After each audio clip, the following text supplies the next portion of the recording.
Yo guys, what is up? It's Teach here coming at you again with another series of this Dino a Day thing that I've got going on here, and I have a very interesting dino for us today. Now, the dino that I'm looking at, the Dunkleosteus. Now, I cannot tell you how many times I've ever asked somebody if they even know what this is, and they're like, huh? What are you talking about? That's because this tame is very unique.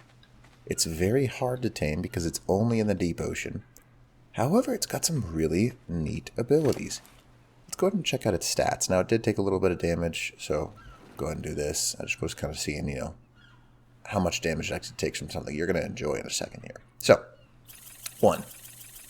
It gains a massive amount of health per level, which is quite nice. And you can kind of see that, well, that's not too bad right there. Now, also, its base weight is phenomenal, so you can get a whole bunch of weight on these guys. Now, why is it important to have health and weight on these things? Because, what's the point? Is there truly a value to that? Well, let me show you. Good thing you asked. Now, first and foremost, let's go ahead and take this guy underwater. I do not have God mode on. I'm just going to swim. So he has an armored face.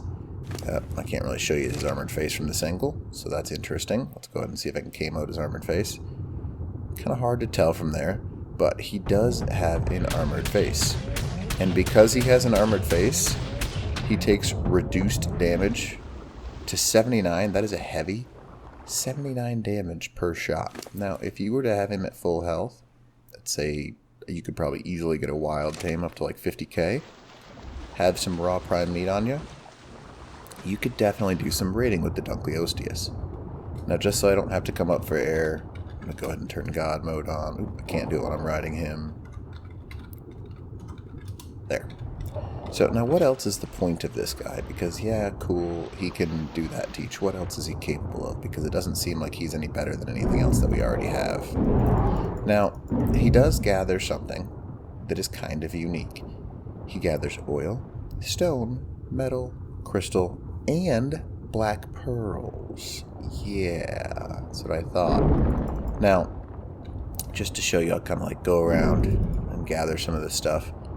If you have this guy, it's really unique because if you're having trouble with oil on a map, you can just start using this guy underwater and he'll gather you a bunch of stuff. And you can kind of just go around like I am right now. He does not gather regular silica pearls, as you can see, but he does gather oil. Just like that. He gathers really nice stone. This is on 1 times, so keep that in mind. And he's just, in general, a pretty good gatherer of things. Pretty defendable. I'm at 243 damage a shot. That's not too bad. Something you can't complain about too much. Does a bunch of damage. That reduced damage to turrets, I think people are eventually going to figure that out and kind of turn that into something you can actually use for war purposes, but that's my personal opinion, so take that for what you will. Okay, come on, turn a little bit faster, buddy. Please. There we go. Okay. So, he does gather a very decent amount of, in general, resources, and if you're on a map like, I guess you can't do this over on Aberration, but over here on this map on Ragnarok, there is a Black Pearl section. Zoom in on the left hand side of the map over near that 60-90 or 60-70 island over there that looks like a 9. If you go over there, there are actually black pearls that you can harvest. Now, this guy is really good at harvesting things. Just so you can see again, I'm gathering pretty good stuff. Very, very limited amount of damage actually taken from things because he does have that armor naturally on him. And you can get a saddle on him, so that's pretty nice because, well, it really is nice when you can put a saddle on him because it just takes incredibly reduced damage. Also, I don't know about you guys, but I always find that I always get a ton of Dunkleosteus BPs, and I've never actually used them because I've never really tried to tame them. However, now that I know they've got a little bit of PvP use, I might actually tame them just to see if I can soak some turrets and stuff with them, get some good lines going. But gathering that oil and stone is also quite nice, especially if you're in need of that kind of stuff. Because a lot of people in the early game need that oil.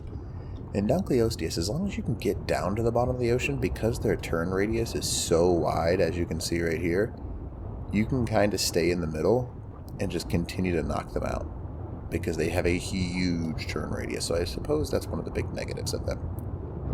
But other than that, like, they get some really nice resources. That black pearls, oil, metal, I mean, just in general. Then you got crystal and then stone. I mean, not that you need those because you can usually get those in higher amounts somewhere else. But that's still pretty not bad. You can't really complain about that too much. Well, if you don't mind being in the ocean, this guy's actually a really good tame. So, anyways, hopefully you enjoyed this little video series, and if you don't mind leaving a like, that'd be awesome. It's just so I can keep testing these guys out and know you guys are enjoying it. And the Dunkleosteus, I'd give it a try, you know? Just for fun purposes, if anything else, because that reduced damage to turrets is not bad. Alright, Teacher's Game 2.